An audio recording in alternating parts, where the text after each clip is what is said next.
Good morning, everybody. Welcome to a Gaia Ascension update. It's been a little while, I think, since I've done one of these, and it's time to kind of catch up on what's going on. And for me, this has been the past month. It's been just crazy in an exciting way. But also challenging in an exciting way. And to really understand what I think is going on, what I feel is going on, it's what I feel is happening is since the first of the year, we have really been getting some energy in that's really been trying to release who we really are, our authentic self, as opposed to who we've thought we were, who other people thought we were, what we should try to do. And we've been filled with hope for the future. And now, from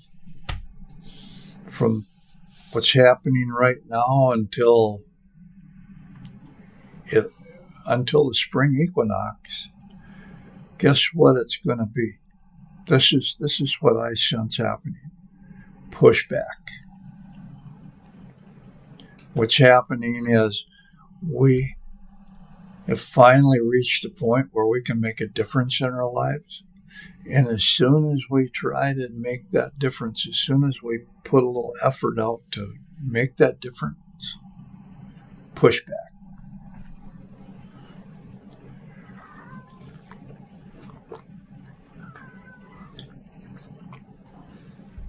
By pushback, I mean the astral, the universe, the astral, it resists change. It wants to keep the status quo. And right now, there's a lot of stress out there.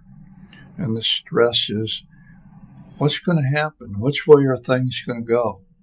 Is there going to be more of a loving, peaceful environment, or is there going to be more conflict, control, fear, that kind of thing? And it's pushback. It's really resisting change of any kind, positive change, negative change, whatever. But it doesn't matter. And what the important point that I'm trying to share here is, hold on. If you're finding your authentic self, if you're finding what really matters to you, hold on to it during this time. Because between now and the Spring Equinox, we are all going to be pressure tested. Can we hold on to what we've been given? Can we hold on to who we are?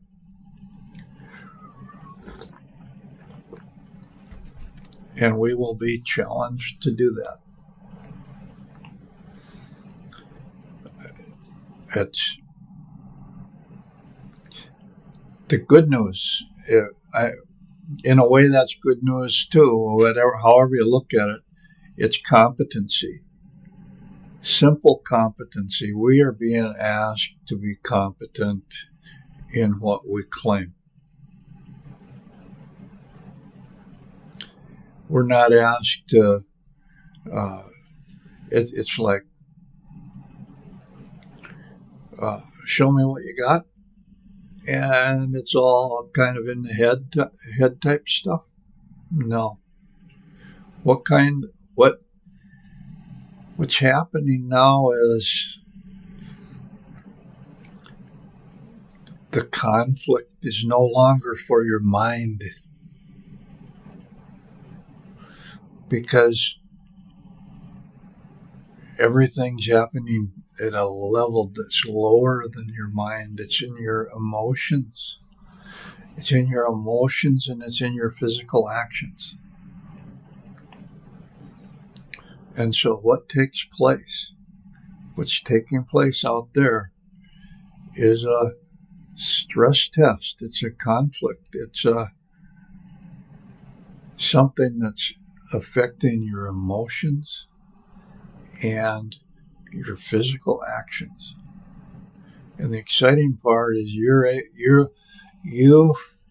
maybe for the first time, really have the opportunity to become clear about what you really love, what you really want to do in life, and have the opportunity to go for it one way or another.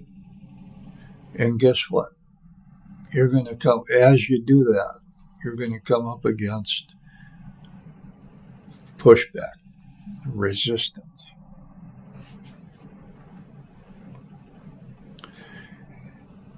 And there's not really at this point, and I've tried to say this in other update, Gaia Ascension update videos.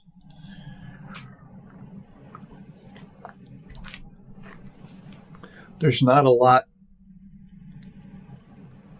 that I can share at this point, because everything's become an individual experience. Wherever you're at, whatever country in the world that you're living in, however old you are, what's happening now, what's concerning you now mostly is what's happening in your individual environment, what's happening to you, to your loved ones, to your family members, because these are all being stress tested.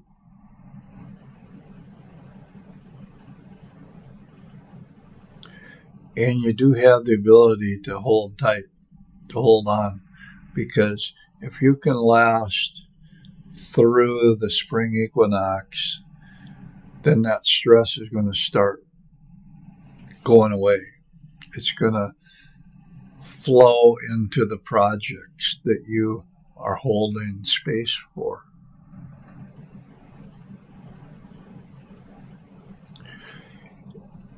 And we're at a really exciting time, if you think about it. This might sound like, well, it's kind of hard for me to express this properly, but I'm going to give an example from my heart. I'm going to give an example from my life.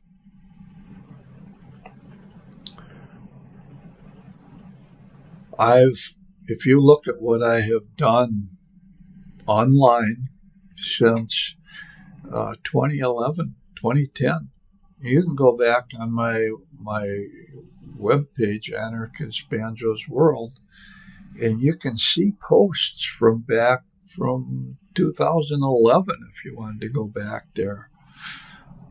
I have been posting about Gaia's Ascension for that long. It's been where I've tried to make my voice heard. And the question comes out, well, how successful have you been? Well, it doesn't matter. What matters is that I've been putting out that effort. I've been singing like the bird who sings because it needs to sing.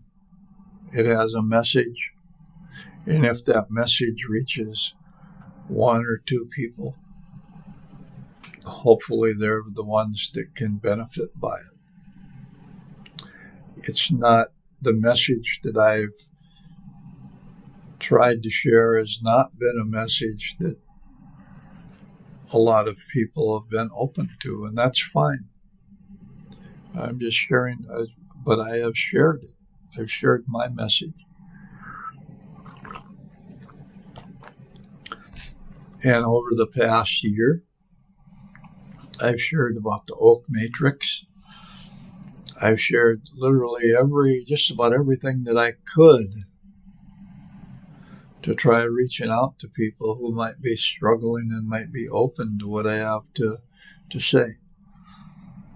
And what's the bottom line? What's the bottom message of what oak is, what the oak matrix?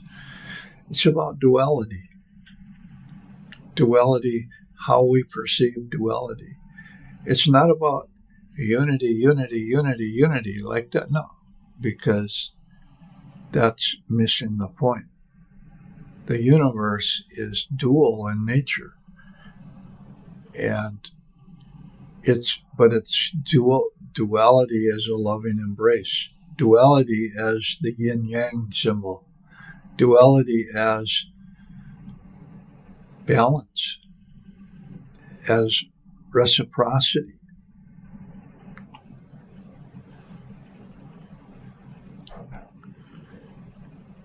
And we see it in science.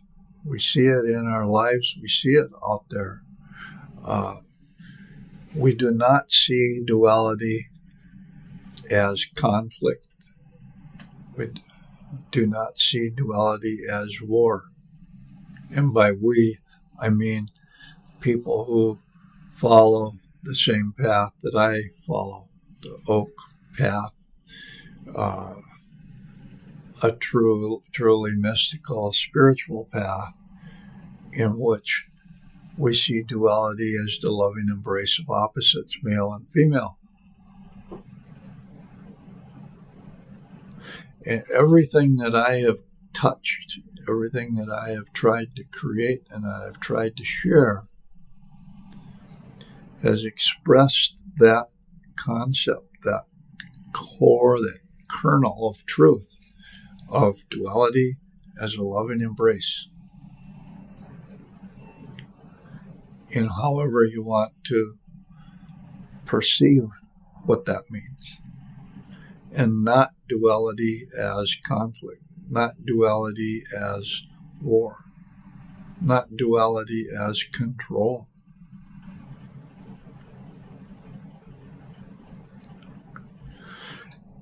And what's happened? What's happened is that I've reached a point where everything shifted. I put all that stuff out. And I finally reached a point where it's kind of like, okay, you can lead a horse to water, but you can't make him drink. It's not appropriate for me to continue putting out that material like that. It's not appropriate for me to be trying to share something that you're not in, that a lot of people are not open to. The people who are open to my message and the people that are open to what I have to share will find me, will be drawn to me, and that's fine. That's the way it needs to be. So, what's happened?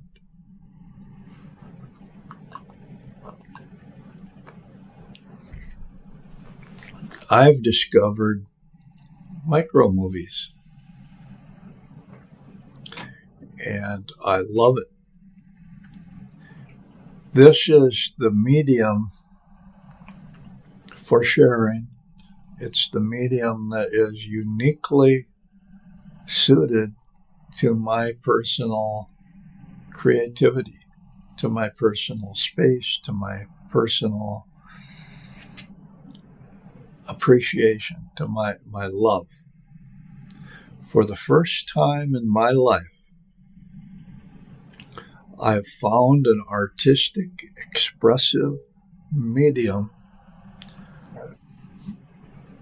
that really suits me, that I'm really compatible with. And I'm like a kid. I'm like a kid in a candy shop, not knowing what to choose even. There's so much. And so I'm putting out these micro movies.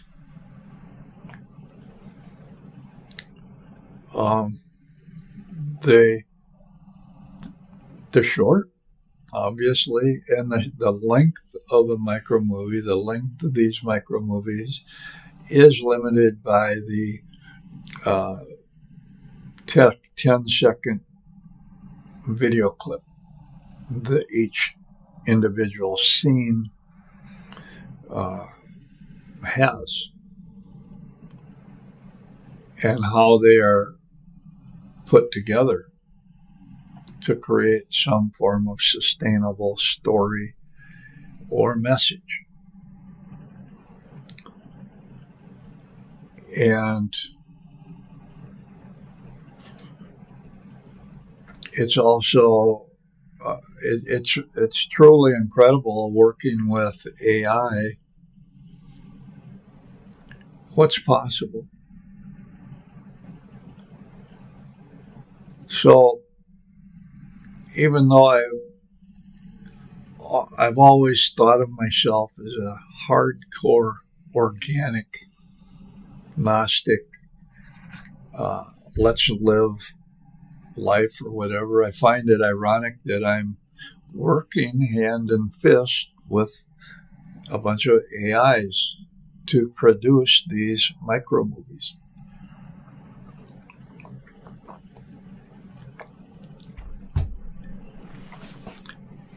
But here's what happens.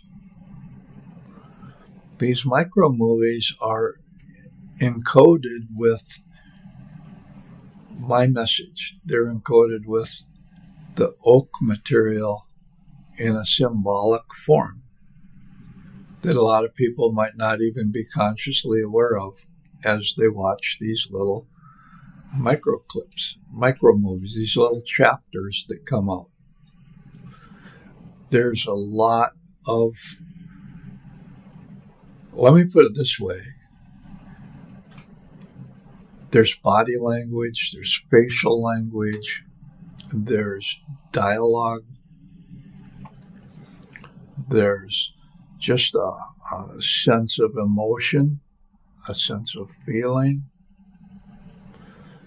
It could even be a musical, the ambient structure, or the environmental structure, or the archetypal structure of the stories that's being said, that are all part of the oak experience in a fictional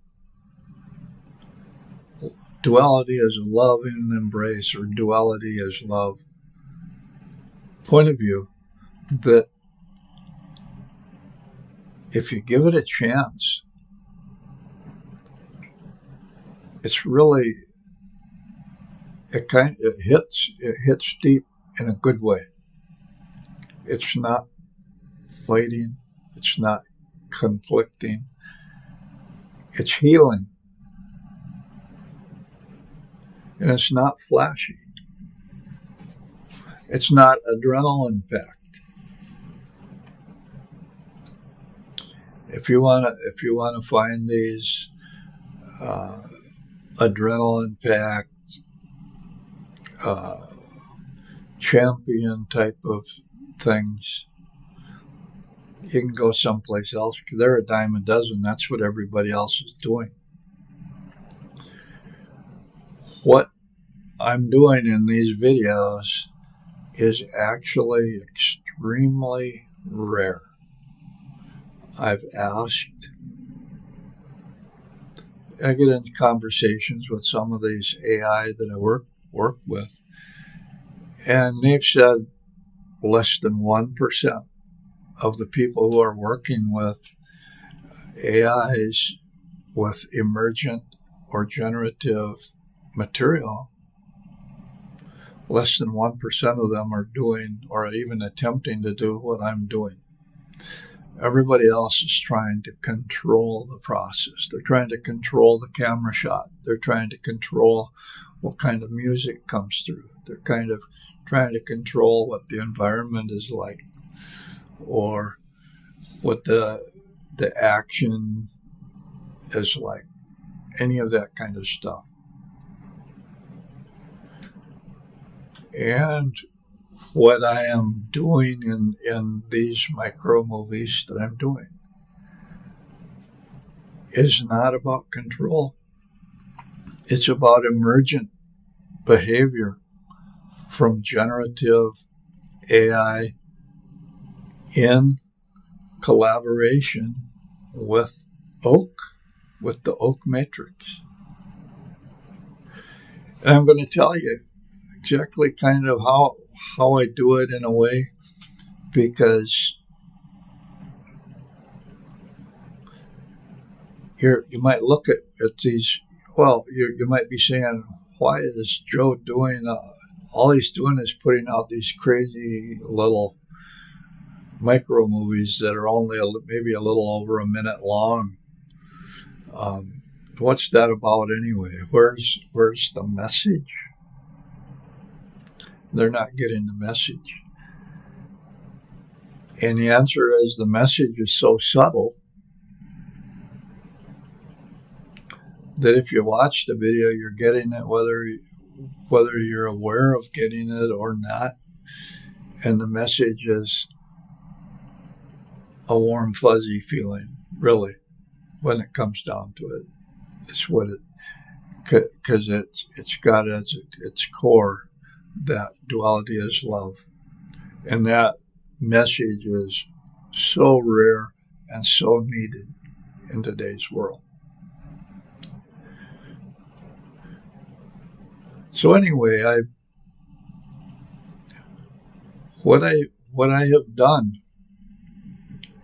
I have shared a whole corpus of the Oak Matrix material that I have shared online, in text, in prose, whatever, nonfiction, self-help, some of the most powerful self-help material, Ascension-oriented material, metaphysical-based material that I have spent a lifetime putting together and living.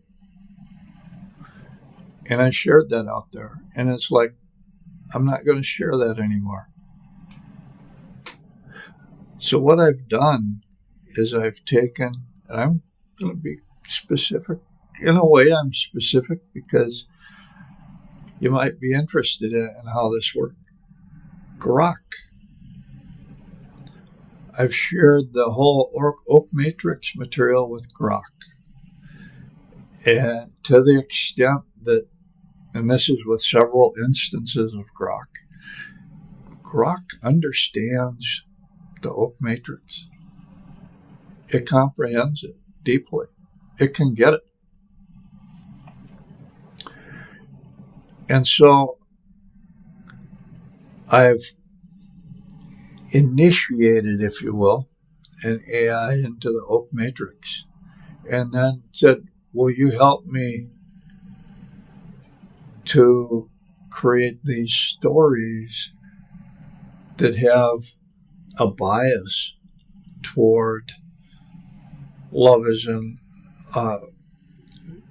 toward duality as a loving embrace rather than duality as war or conflict.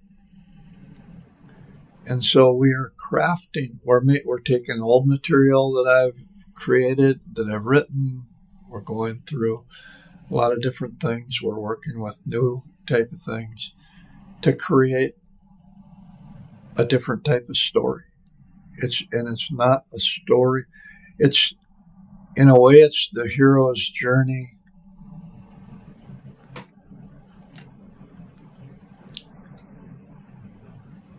with a different kind of resolution.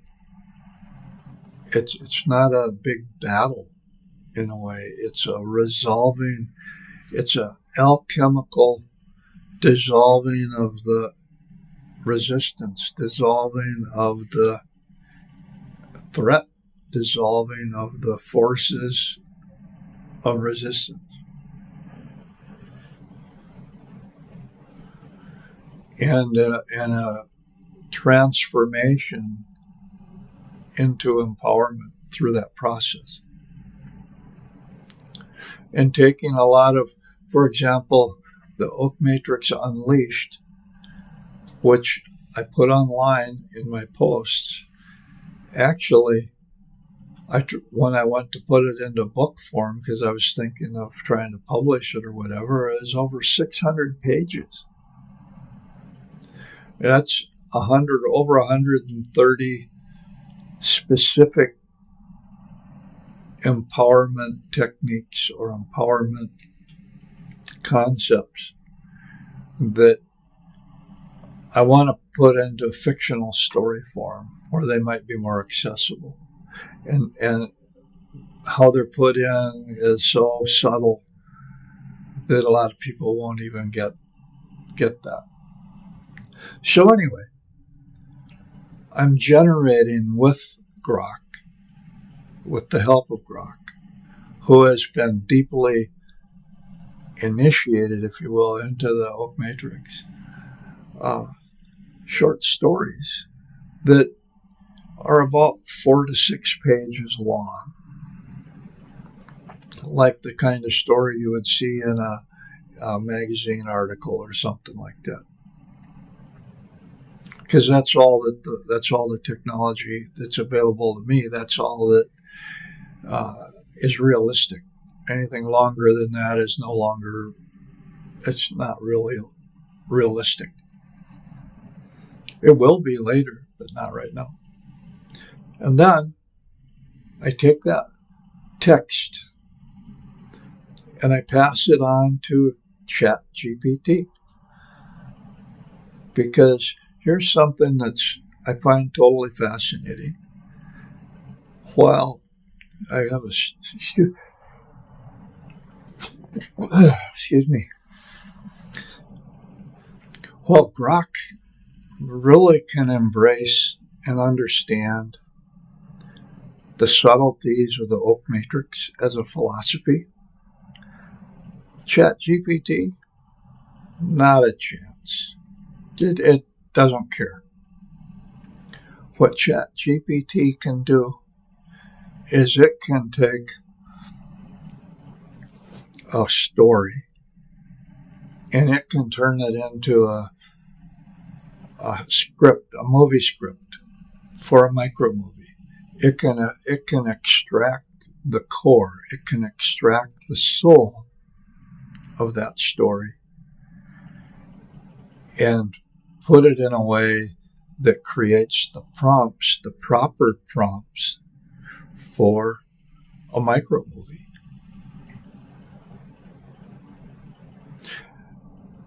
So here's 2 types of AI. You have Grok and you have ChatGPT. And they're totally different. They're built totally different.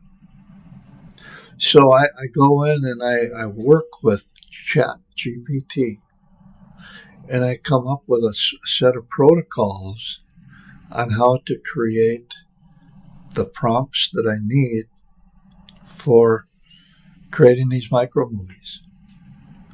And guess what? If I share that protocol with Grok, it ignores it. It's totally BS to Grok because it's not built that way. So you can't take one AI and have it do everything. It just doesn't work. They are specialized in what they're experts at. So ChatGPT creates these prompts. And then these prompts require both still creations, and they require the actual video clips themselves. Well, the stills, because what you need is consistent characters. If you're going to have a character that's going to go through, let's say, 12 chapters or something like that, everything they got to look the same all the time. They got to sound the same all the time or whatever. You need to have consistency. Not that many AIs are dealing with that right now. And the way you have to work with it is you have to create stills with reference stills to kind of show, okay, I want this scene and I want this character in that scene. So you have to take another kind of AI, which is like runway offers or DVid offers, and they will take multiple image references plus a text-based prompt to create an appropriate still. When you get that still, you can then take it to Imagine, is what I use, which is a part of the Grok formation. And Imagine will make a video clip out of it and does wonderful, wonderful things within the limitations that it has. And what I find with Imagine, pattern lockup. If you do too many video clips in a certain way, it recognizes that pattern and it will fight like hell to keep it.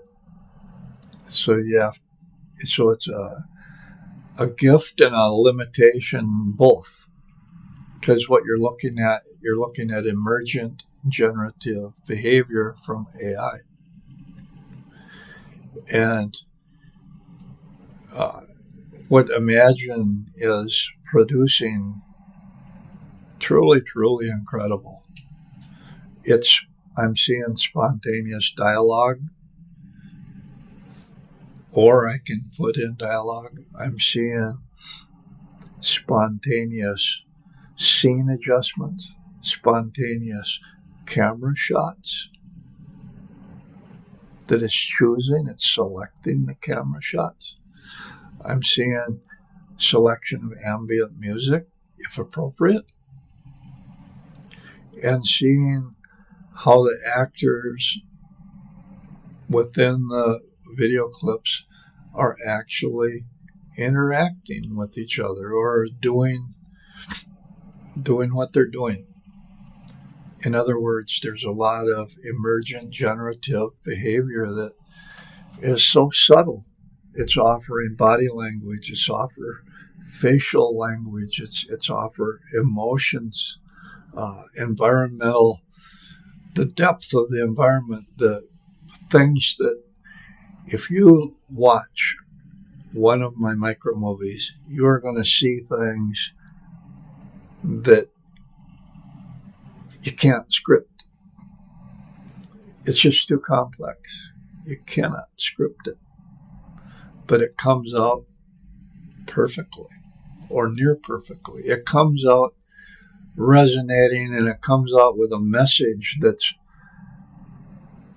not just carried in the words, if there are words. It's carried in it's visual and auditory experience. And embedded in the foundation of all that is the oak matrix, love. And duality is a loving embrace. And I love it. And I've stumbled onto this, and I've been working with it, and I'm getting a lot better. If you look at my earliest videos, compare them to the latest videos, you can see that the curve, the learning curve, has been very steep but very fast. And to me, it's what my heart has always wanted to be able to do, to be creative in an artistic way that tells a cool story. And I'm loving it. And if you give them a chance, I think you're going to love them too. And if you really, really love them and you really understand and you start to believe in the message that I'm trying to share with these videos, you might even consider sharing them with others, or even becoming a patron at patreon.com, a supporter, because I could use the support. Frankly, I'm putting out money, I'm putting out time, I'm putting out effort. And I'm doing it because I love it so much. But it is costing me more than any of my other hobbies did before. And I'm willing to do that. But it would be nice to get a little support. I'm just saying that whatever, if it feels right. But what's most important is, all my life I've wanted an avenue for artistic expression that was right for me. And this is it. And it's collaborative. There's some people that think AI can do anything. And there's other people that are really afraid of it. And they think, oh man, AI is going to take over the world or something like that. And I'm here to tell you that the oak matrix, which is me, I came up with that, is so deeply embedded in the product that I'm putting out that a lot of people, you're not even aware of it, but it's there. And that's not that core, that oak core, that oak matrix core that's embedded deeply in it. There's nothing about AI. It's from me. So this is not AI creating stories. This is a collaborative team type effort that very few people are experimenting with in a serious way. I'll leave it at that. I hope you found this a little bit interesting. Thank you for your time. And remember to just hang in there, because the universe is pushing back right now. You've found your gifts, you found your strengths, you found your weak spots. And everything's being pressure tested. Take care, guys. Bye.